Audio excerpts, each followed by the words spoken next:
Hello?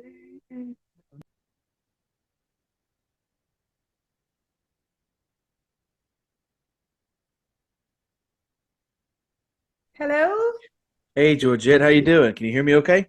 Pretty, yeah, I can hear you good. Can you hear me okay? I can hear you. Okay, awesome. All right. Can you see me okay? I cannot see you Uh, at all. okay, let me try that. Is it light enough Nope. in There you here that go. you can see There you me go. okay? Okay, good. Okay, good deal. Fantastic setup. I mean, I'm in the middle of reconstructing my studio, so like I was like, let me just put a little table here and a chair while I get my studio going. But you have an amazing setup. I have to give all the credit to my husband because I know nothing about technology. I'm the worst, but we have been doing some streaming and some different things on Facebook, and Got thanks to you. him knowing what he's doing, he's set me up in a really great space. And my room's pretty empty right now. We just moved, so Yeah. I'm hoping to have it all full of some pretty colors and lights and things here before too long. But No, thank you. same here. I moved from one studio. And I'm building actually making another one. So like it's like literally almost done, and I just have to move all my stuff back in there. But I thank you for coming on, Georgette, because it's an honor to be talking with you on Zoom, and I know that you live in Alabama. You live in Alabama. I'm in Mississippi, so we're experiencing the same weather, the same Oh my thunderstorms. gosh, yeah. So Yeah, so I I understand your felt so struggle. bad. I thought, oh no, like right when we were running some errands, I got home and had way plenty of time before we were going to be doing this. And Yeah. as I was starting to get ready, all of a sudden our electricity went off, and I went, oh, this is going to be good. So it came back on. We were running around getting things ready. We had already gotten everything ready down here for my Zoom call, and so when I came down here a few minutes ago, I didn't even think about when the electricity went off that I needed to come back and restart my PC and get everything back in order. So I was like, oh no, now I'm going to end up being late. So I apologize. But No, no, you're all cool. I guess let's just go ahead and just kind of start with this thing. So, I wanted to get you on Georgette because, and I want to start out with this new show, which is one of the reasons why you're here.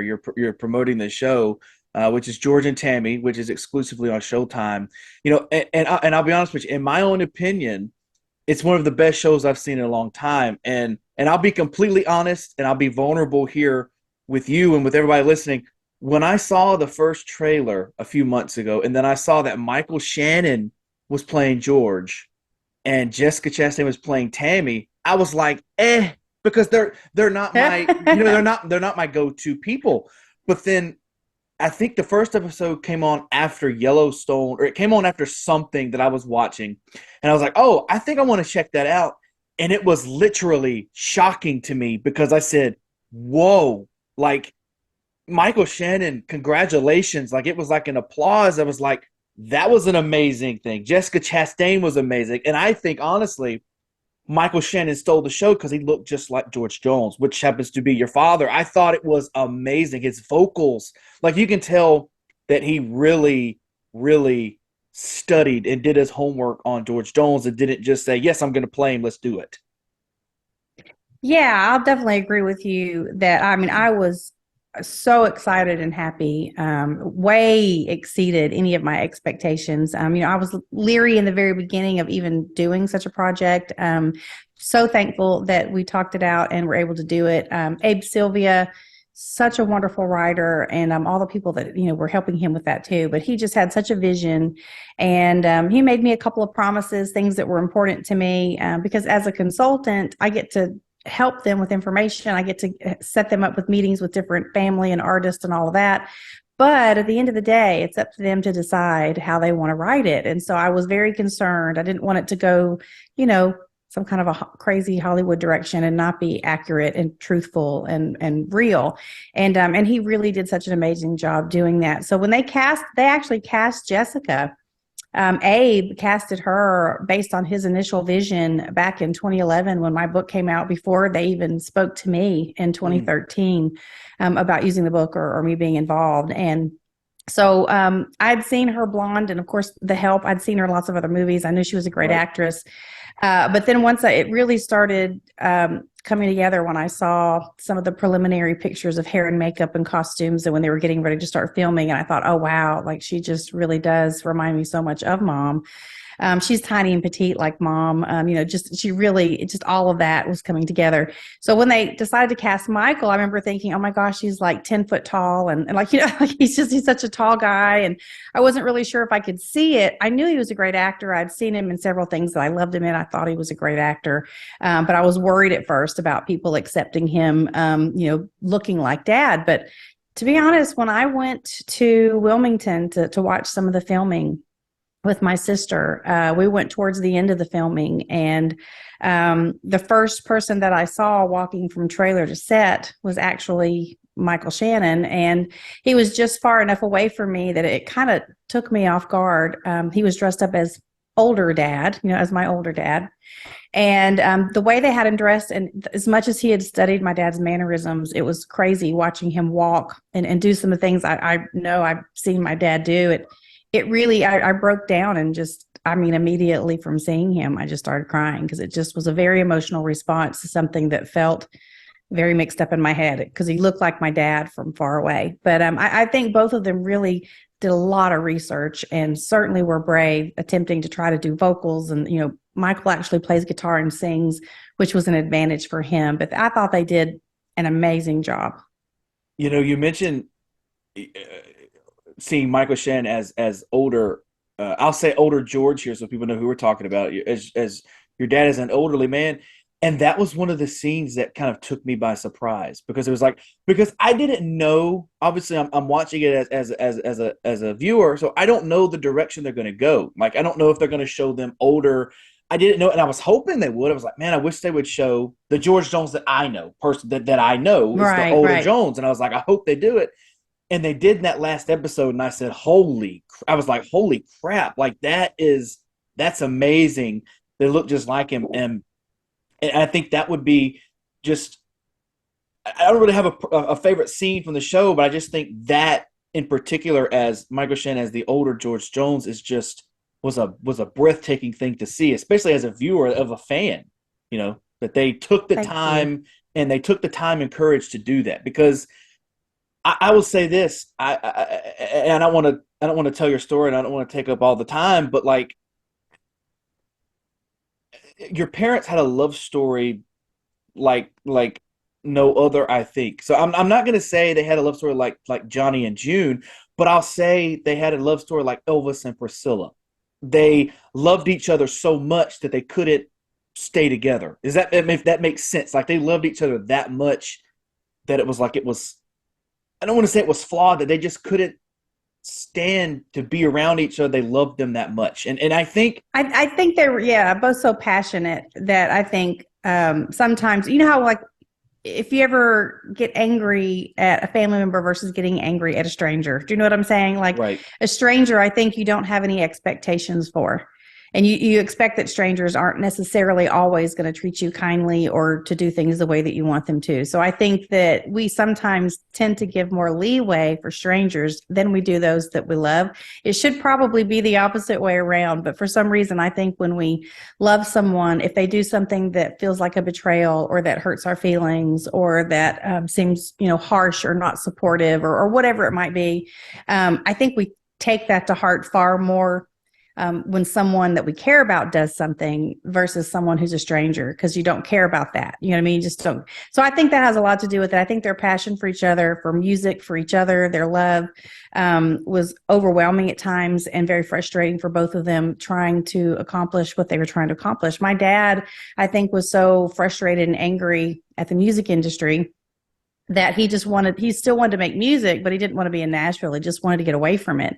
And my mom had spent her entire life trying to get there and had just gotten there, when they really met and started seeing each other. So I think she was happy to be there and wanted to forge on in Nashville, and he was trying to get away. She wanted more fame and more gold records, and he was like, just get me out of this mess and chaos. And I think one reason why he drank was because of all the chaos and the depression that he felt and the anxiety that he had with all of the other stuff around him. And then, of course, that made a whole new problem. And then, of course, as anybody knows, my mom also developed her own problems, with health and medical issues, with, drugs being pain medication to help her with certain things. And it became an addiction as well. So there was just so much against them, pulling them apart, including media attention and other people in the industry who just didn't want them to be together. Because for them, they knew that the more unhappy they were and the more drama was in their life, the better the music was going to be, they thought.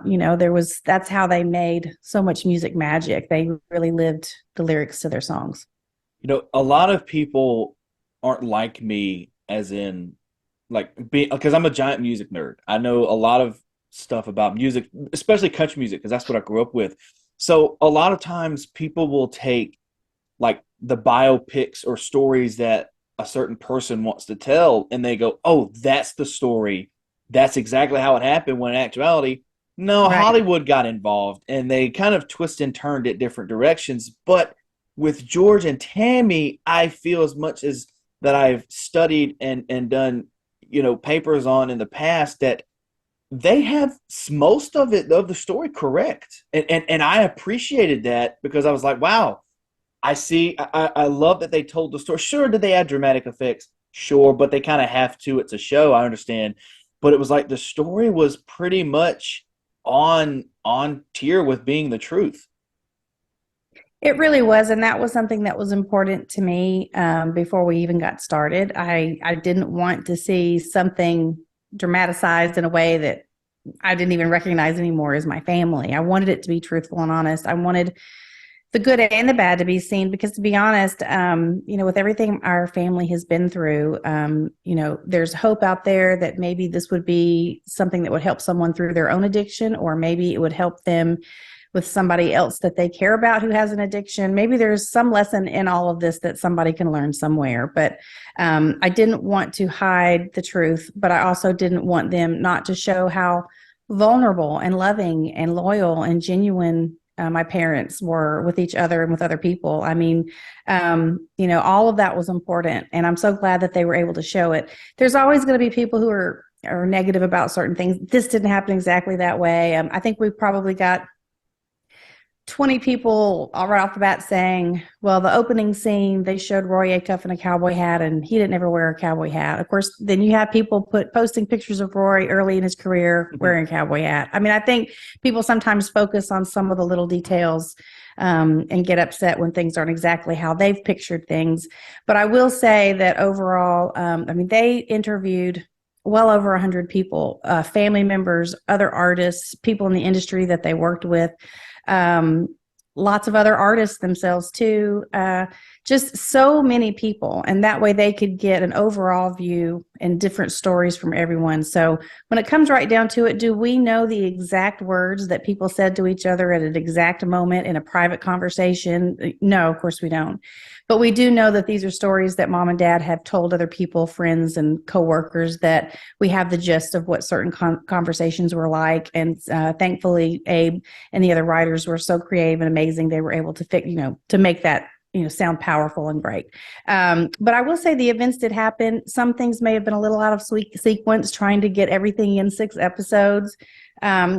But yeah, the events that happened were truthful events, and they were things that did occur. So I think that was the main thing. We wanted the story to be truthful and in there, and I think that they were able to accomplish that. I do have a couple more questions about the TV show, and we'll move off of it, because I don't want to stay on that the whole time. I know you don't either. I know you've lived it, you've told it for a while. But so when George was recording, or your dad was recording, He Stopped Loving Her Today, what, and the show shows it as they had to have Tammy in there to kind of wake him up, but to have him record the song. Is that kind of how it went down? Because I'm not familiar with that storyline. To be honest, that was something that I had heard rumors and talk about in the past, but I didn't know if that really happened or not. And when I questioned it, because there were a couple of things that I questioned, like I said, I didn't necessarily want to say, I'm going to pitch a big fit if you do this, because, I wasn't trying to stop their process, but at the same time, they knew how important it was to me that things would be factual. So I actually did my own fact checking. To be honest, that she was called and asked to be there. I don't think she really understood exactly what her purpose in being there was going to be. I think she thought it might have been something else. I don't think my dad was really aware that they were pulling her there for that reason either. But I will say that there were several people of credit that I would say wouldn't have told that story if it weren't true. So I do believe it happened. I have found that through this process that there were a lot of things that my family, especially when I was much younger, hid for me, and did not necessarily even hid, just we didn't talk about. It was something we didn't discuss. And I think they did that to protect me because I was the youngest child in the family. And I don't think they wanted me to hear all the negative stuff, especially when I was very young.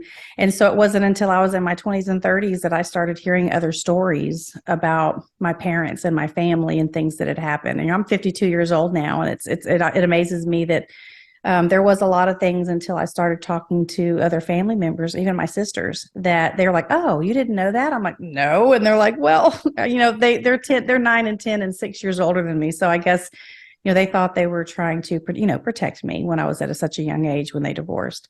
But yes, apparently that was actually an accurate situation. You know, we're talking about your dad recording music, and one of my favorite things is when he like talked like Donald Duck or Daffy Duck, whatever he did, the wah, wah, wah, that type of thing. Michael Shannon portrayed that, I mean, amazingly well. So like, kind of, was your dad like a very funny guy? Because that's how it come off with that. He'd do voices, he could do all these different things. So was he like a funny guy?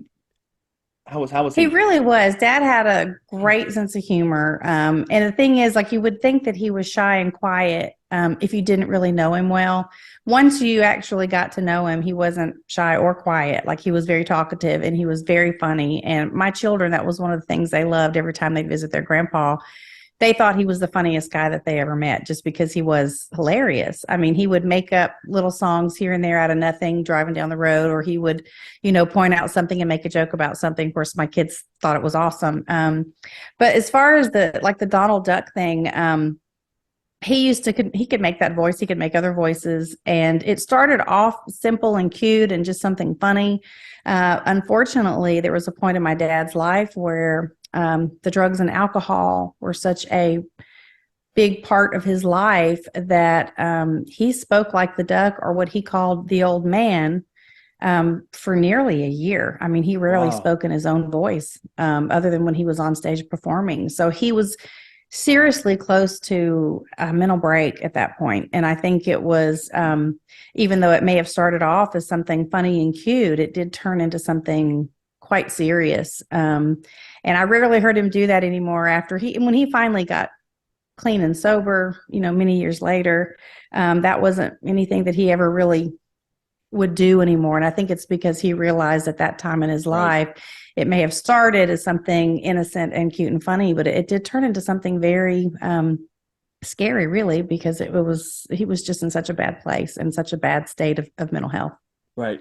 And you toured with your mom and dad, Georgia Tammy, and I kind of want to know, as a child of two at the time, gigantic country superstars, there had to be some crazy instances that occurred. Like, everybody uses the positive things about being, air quote, like rich and famous, but what were some of the things that you had to witness as a child, if you don't mind sharing, that were kind of like, oh, I don't really want to be this rich and famous?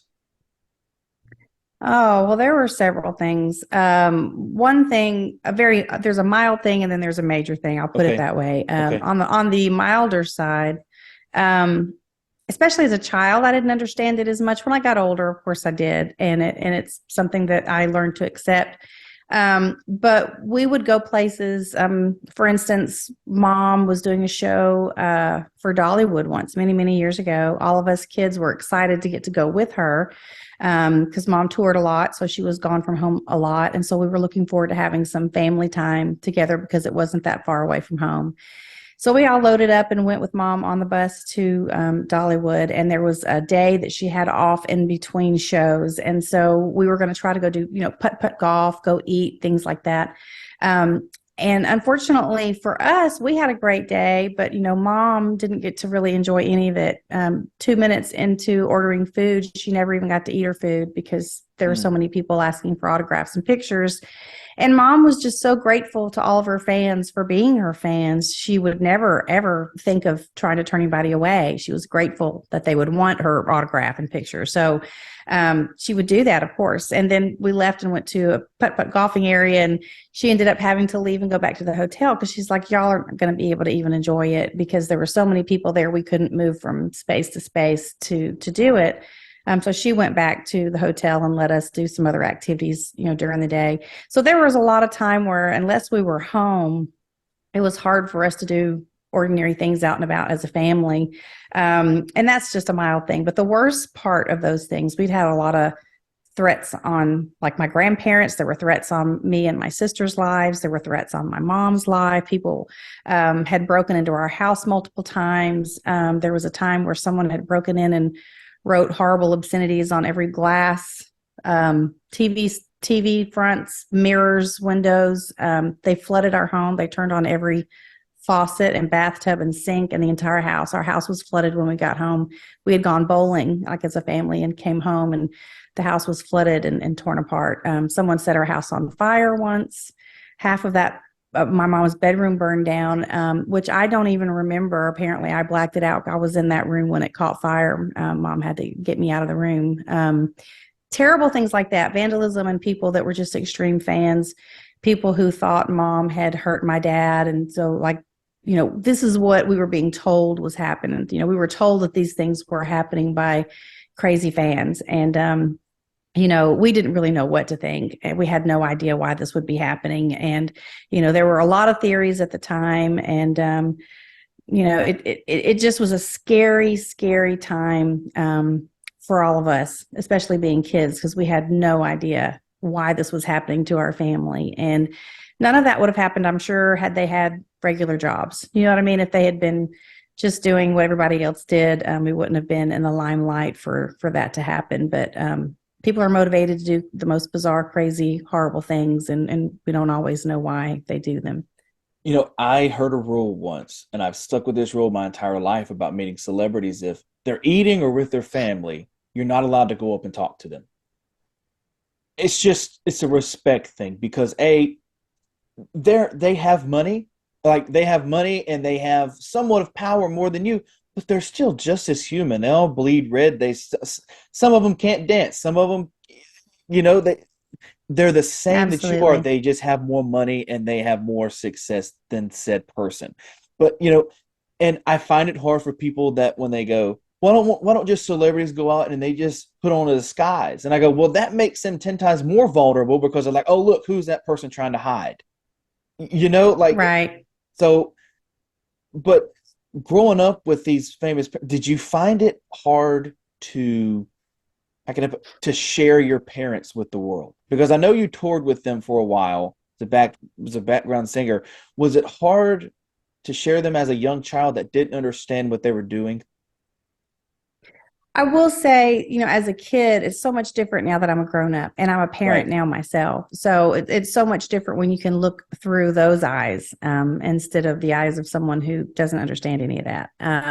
So yeah, I mean, there were times as a child where I would be upset that, my parents couldn't be at a softball game, and my parents weren't going to be at my high school graduation because, they were in Europe touring. There were a lot of things that, I thought were just terrible. As you're a kid, you just think it's the worst thing. Oh, I can't believe no one, they can't be at whatever. But then I look at it, there's a lot of people, it's not just their jobs that keep some parents away from certain things. Sometimes life gets in the way. For a lot of people, it doesn't really matter. It's no different from them than anybody else, a truck driver or anybody else who might have to travel for their work. Mm-hmm. It's no different for them.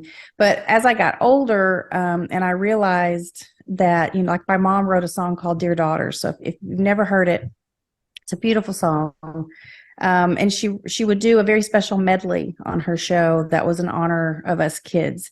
And as I got older, I realized really what all that meant, and especially becoming a parent, it meant so much to me. And of course, it's hard for me to even watch now just because it is so very emotional, because it was really a love letter that mom wrote. She was on her way to Florida for a show, and she actually pulled over on the side of the road, and she wrote this down for us girls at that moment, and then turned it into a spoken song. And it talks about her being a mom, having to miss out on some of the most important events in our lives growing up in our childhood, and how much she hated missing out on that, and that how much she loved us and how much she wanted to be there for all those special things. And that she hoped that we still knew, how much she loved us, regardless of whether or not she could be there every day, all the time, for everything, all the time. And like I said, as I became a parent, there were times where I worked as a registered nurse for 17 years before I started doing music full time. And even as a nurse, there were days where, I had to take call, or I had to go in and do this or that. There were, ball games I had to miss for my own children. There were events and things that I couldn't be there for as well. And I totally, it clicked, and I understood. I know exactly what she felt. As a parent, you feel so guilty at any second, any 1 second that you miss out on with your children, because they are so important. And I can understand now how she must have felt having to be gone so much for her job. And it was the one thing she knew she could do to provide for us. And she didn't grow up having everything, or having a lot. And so I think she was trying so hard to make a living that she could provide for all of us. And I think it was hard for her, being out on the road and being away from us, but it was the one and only passion she had. And she knew that that was something she could be successful at then, and provide for us as a family. Your mom grew up a few hours away from where I'm at. And I watched all the documentaries that they made about her, and she grew up with really nothing. So, and I kind of look at the fact of, would I much rather be Oprah Winfrey, or would I much rather be the Queen of England? And I would much rather be Oprah Winfrey, because I know what it's like to be poor. I know what it's like if I lose everything I have. I know what it's like to go back. Okay, now tonight it's ramen noodles and saltine crackers. Let's do it. That's right. You know what I mean? And I feel that your mother was the same way. I don't know her. I didn't know her personally, but just from the stories that I've heard, everything I've seen and learned about her, she seems like she was that type of person. Like, if it was all gone tomorrow, she would be upset, right? But I think she'd be okay at the end. That's the truth. I mean, my mom and dad both really material things. It wasn't all that important to him. My dad had an obsession with cars, that he loved buying cars. But to be honest, other than that, like, he really didn't care. If it came down to anything else, he'd have been happy living in a shack. He didn't care. It just, that was the only thing he had a thing with. But my mom, she did two things. Number one, she kept her beautician's license her entire life, because she felt like she worked so hard to finally get it when she got it, that she didn't ever want to let go of that. And I think at the beginning of coming to Nashville too, everybody in the world told her how she could never make it. That was just a dream that most people dreamed, and it was never to be realized. And if she had listened to everyone, she never would have made it and never would have gone to Nashville. But she was determined for it to happen. But she still wasn't sure if she needed something to, have in the background just in case it didn't work out. So she kept her beautician's license. And then all the way up until the day she passed away, she also had this beautiful bowl that she had cotton in, that she picked from our great-grandfather's farm. Like, she actually picked some cotton from the farm and put it in that bowl, because when she was a child, she used to have to pick cotton. And she ended up becoming such an amazing cook, because she learned if she cooked for everybody, instead of she wouldn't necessarily have to go out in the fields all day if she was helping prepare meals for everybody too. But my point is, she used to keep that bowl of cotton on our fireplace mantle. And there were people who would ask her about it. And she's like, that is my constant reminder of who I am and where I came from. And it was important to her to have that, because, she grew up as Wynette Pugh, and, Tammy Wynette was who she became in Nashville for her fans, and she loved music, but she still was Wynette Pugh in her heart. And that was always important for her to remember. So for those that don't know, where did her Tammy Wynette, where did that come from? She was born in Virginia, Wynette Pugh, and my Mima always called her Wynette. In fact, all the way until the day my Mima died, she called Mom Wynette. She never called her Tammy, of course, because that's not a name she gave her. But when my mom met Billy Sherrill, at the time, it was a common thing. A lot of different people, if they thought your name wasn't something that would stand out, or if it had an unusual name. Of course, my mom's married name when she first came to Nashville was Byrd, Byrd. And then he said, well, what's your maiden name? And she says, Pew. So, of course, he's like, oh, wait, well, people will be like, Pewee, Right, so right. she was trying, right. So he was trying to think of something. He said, I tell you what, he said, your middle name's Wynette. Is that what you go by? And she's like, yes. And he said, well, you look like a Tammy to me. And I think there was a TV show out at the time with Debbie Reynolds where the character she played was named Tammy. And so Billy said, how would you feel about Tammy Wynette then? And she's like, fine. My mom said, he could have named Ronald McDonald and she would have been fine with it because she just was so happy that somebody took an interest in her singing to help her. So Billy Sherrill has to get the credit for sure for naming her Tammy Wynette. I kind of want to know about your life a little bit, kind of as we wind down a little bit. You mentioned that you were a nurse. So what made you when did you start? Because you did go into professional like being a singer and stuff like that. When did that start? Did it happen after your mom died, or was it before? It did. Like the whole thing, it's kind of funny. I started singing on stage with either one or both of my parents when Right, I was only 3. right, But somewhere around 8 or so, I guess, I started realizing people were paying attention. And I think it made me really nervous. I felt like people were comparing me. And even at that age, I realized that that was a difficult comparison. I mean, my parents both were very successful. I was awfully proud of them. But to know that people were trying to decide if I was as good as they are or not was really, almost crippling at times. Thinking about my nerves would just make me terrified to be on stage. But I loved music, always loved music. I'd always written either music or poetry growing up my whole life. I stayed away from music initially because I just was too afraid of that right. comparison. And I had a brief moment when I was 17 where I was talking to Joe Galante and some different people at RCA Records. But I chickened out. I just really literally chickened out and thought, no, I'm just going to go to college. I want to be a nurse. That's what I'm going to do. So I did. I went to college and I became a registered nurse, and I did that for 17 years. And I loved being a nurse. But I always missed music. I really did. Music has always been a big passion. And so I would do rare, like maybe once every couple of years with a friend of mine, I might sing a couple of songs with her somewhere, or I might do something like that. But I really didn't sing for the most part from the time I was 17 or 18 until I was 28, I guess. My mom died when I was only 27. And within the next year, a couple of people had asked me to sing in honor of her, which I was terrified and really nervous about. But by the time I hit 30, I think it just took some maturity on my part to really get there and say, you know what, there are lots of people out there who don't like Elvis or Celine Dion or Whitney Houston or some of these other people who I think have incredible voices, because music is subjective. Like we're going to hear it and we're not going to get the same thing out of a song. I may love a song that you hate or vice versa. And it took me getting older to understand that I didn't want to be 80 one day and wish that I had tried or wondered what I could accomplish with my own music. So I started making some baby steps. I ended up on a trip in Ireland that changed my life. I met my then my then future husband, who I've been with now, married for 11 years together, 13. And I met a guy there, Tracy Pitcox, who offered to help me make some records in Texas. I had never made a record or done anything like that before. So my life really changed in 2009. And I went from being a nurse to starting to pursue music full time. And it was really just because I finally was building confidence in myself, at least enough that I wanted to give it a try. And it took me, I will say, probably another 4 or 5 years just to even feel somewhat confident in doing music full time. And I'm just very lucky and very blessed that I've been able to continue pursuing music as a full time career. So I'm very happy that I've been able to do that.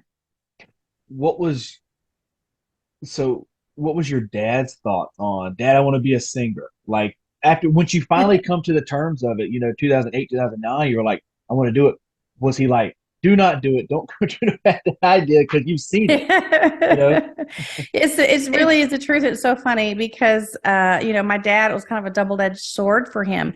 On the one hand, he was very encouraging, and on the other hand, he's like, "You're a great nurse. It's a great career." And so I remember at one point telling him, Dad, just hey, my dad was always very honest and to the point. If you asked him a question, you know, he was going to give you the brutal, honest answer if you asked him. So I said, you know, you know, just be honest with me. Do you not like my voice? Does it, you know, are you thinking I shouldn't pursue singing? Because, you know, you keep saying what a great nurse I am. It kind of makes me wonder if, you know, and he's like, oh, no, no, no, no, no. It's not that at all. He said, honey, he's like, I really love your voice. I think you have a beautiful voice. He said, so please don't think that. He said, I just know what this business is like. And he said, and I'll paraphrase what he said, because I don't know if your listeners would appreciate his frankness, but basically he was saying, there are so many sharks in the, you know, you'll be eaten alive. He's like, these people hurt people and they don't think twice about it. They just do whatever they need to do for them,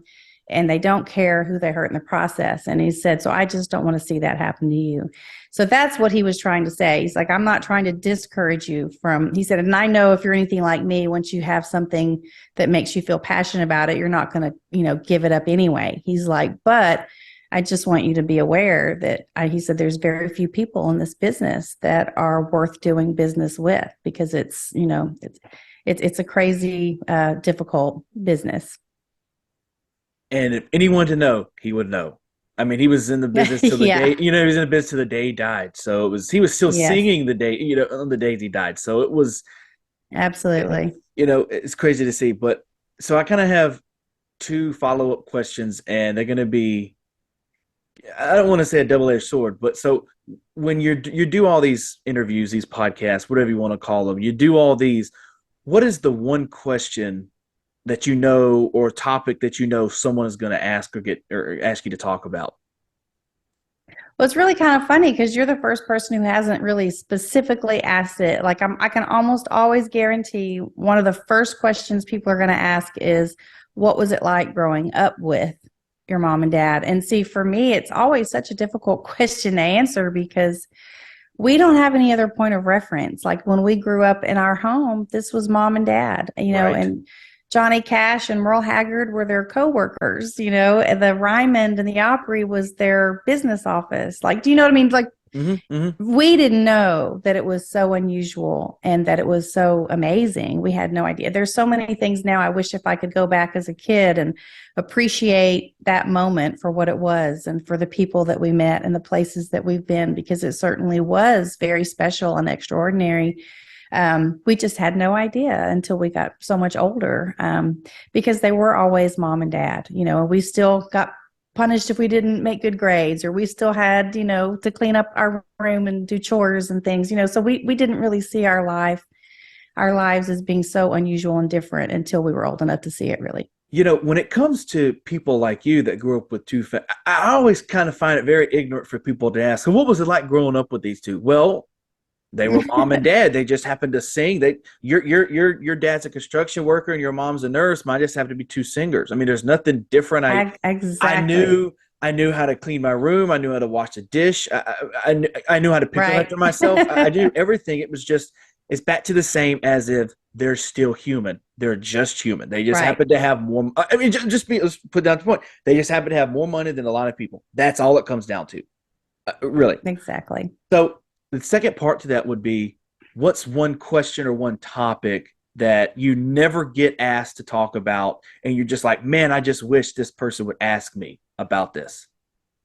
Oh gosh, now that's a good question. I have to stop and think. I don't know. I think that sometimes, just more as a general thing, not necessarily about a specific instance, but I think in general, we get asked a lot about the craziness. Like, for instance, back when Tales from the Tour Bus came out, Okay. they did speak to me and a couple of other people on a couple of different days, actually, for hours and hours. And they only used like a minute or two of what we said, because I guess we didn't give dramatic, terrible, crazy stories. Do you know what I mean? Mm-hmm. I think that sometimes people are looking for the bad and the crazy rather than the sweet, kind, loving, generous, good stories that we could give. So sometimes I get asked a lot about the lawnmower and the dad shooting things and blah, and what, like, they want to all know about that stuff. But, I like it when people ask me questions about special memories and,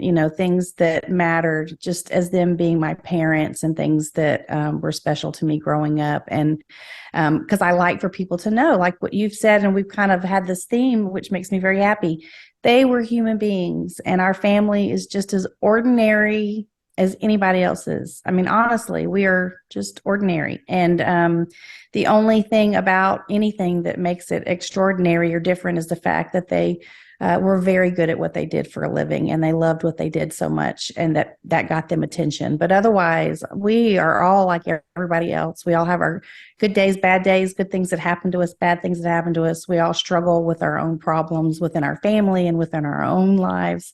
So, I mean, it's just the key thing that I think we all have going for us is that we're all the same. We really are.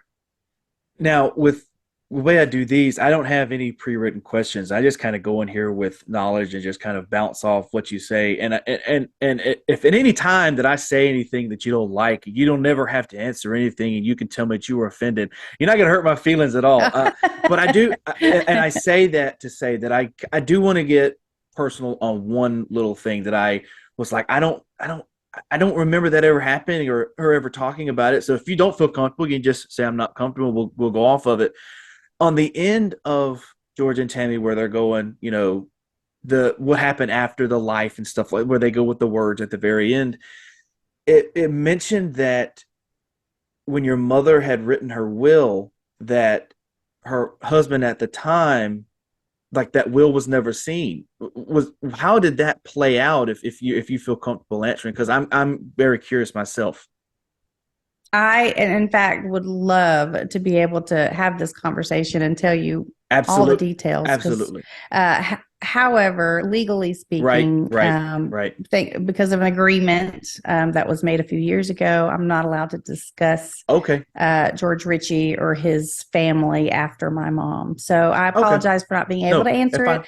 However, my sister and I both have a book out, and there's lots of information in there. I'm just not allowed to discuss it anymore. So I apologize. That's fine to know. No, that's great to know, because I was asked that and I go, I don't really know. And I guess that's why I don't know. Like that's the honest point, because someone asked me to go, is that true? And I go, I'm not sure.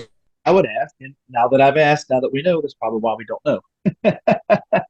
Yeah, and it's one of those things, and it's something that I wish that we could talk about, but unfortunately, legally speaking, we just aren't allowed. No, that's fine.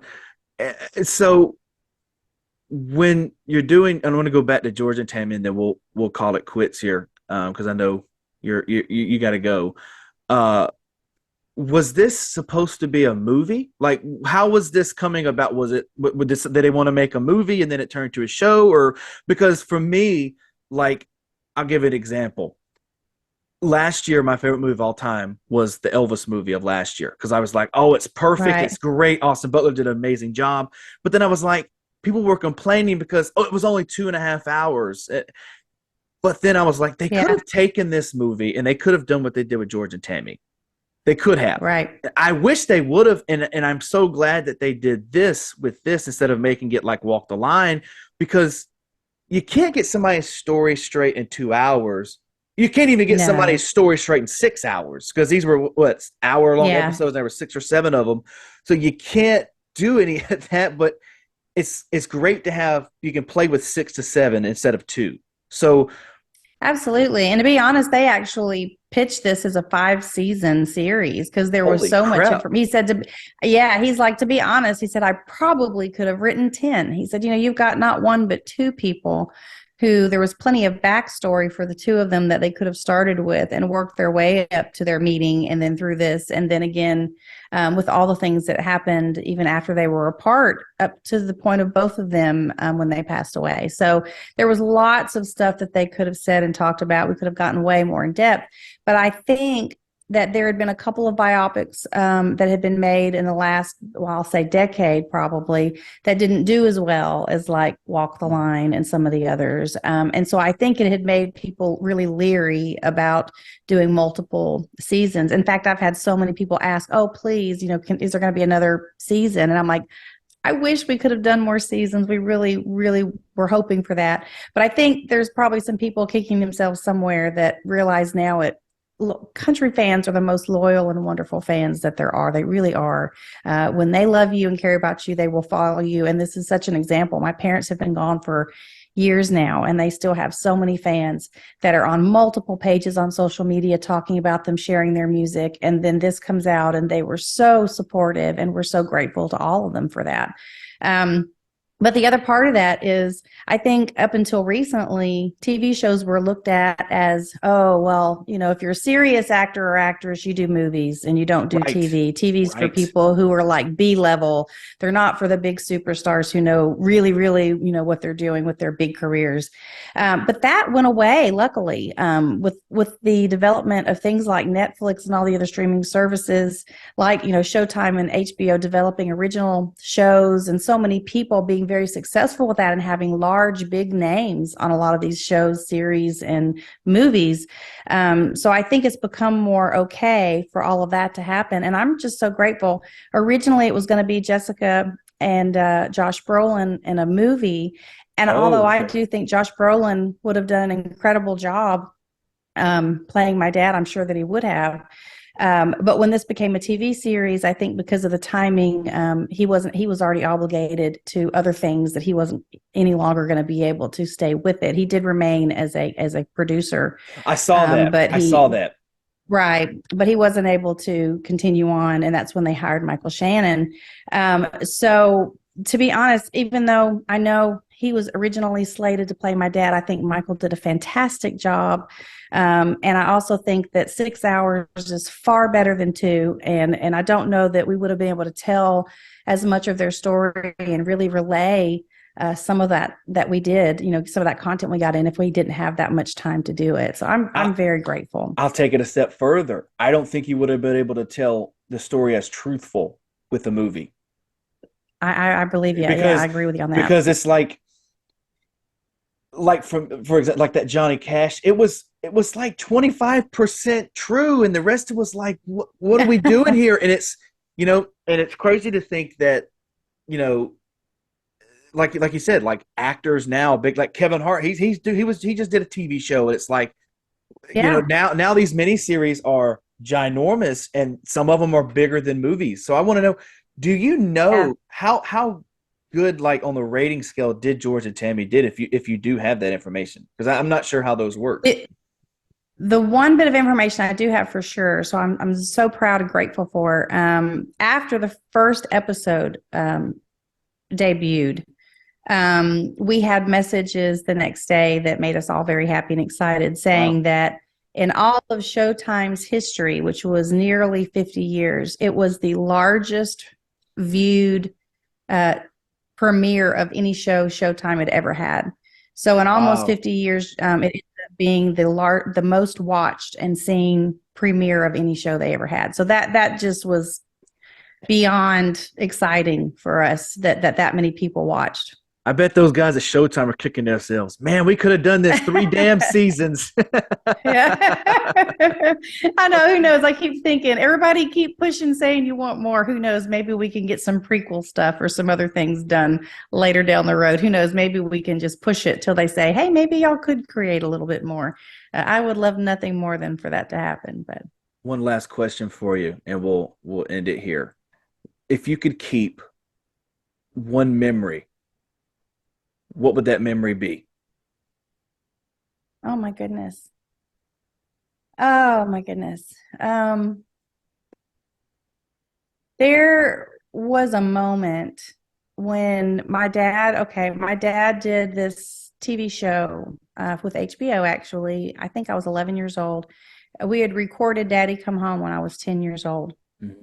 And then he did this like the next year, and he asked me if I would sing with him on the show. And I had never been on TV before. And to be honest, I didn't even know that it was being filmed for TV until I was there because my mom knew it would make me nervous because I hadn't done it before.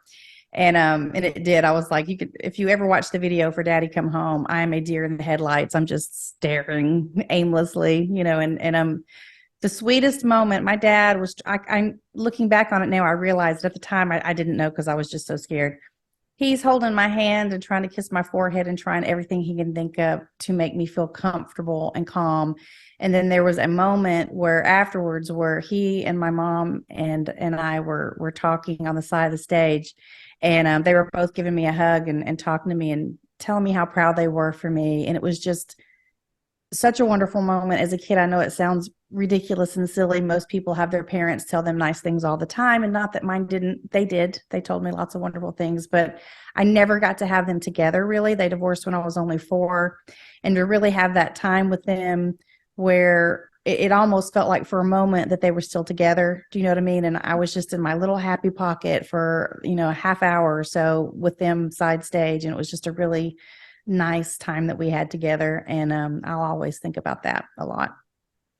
Georgette, I sincerely, I can't thank you enough for doing this. Like, I mean, I send out these all the time, these requests to do podcasts. And I know I'm just going to get told no on some people. And so when I come to you, I was like, well, no come out. So I'm pretty sure it's going to be a no. But luckily you're like, hey, and you even personally emailed me and you were like, I would love to do. and that right there, Georgette, that meant everything to me. So I really thank you for that. Like, honestly. I appreciate you having me. And I will say that for number one, I knew you were from Mississippi. And number two, and I say that because, of course, Mom was, but it made me immediately think about my parents, both of them, and the thought that they loved their fans. They loved talking to them. It's taken us over a decade to get this show out. So I am just so happy to be able to talk about their story and to remember them and to honor them in any way that I can. So I appreciate it. Thank you so much for inviting me, because it means the world for me to still continue to share them in any way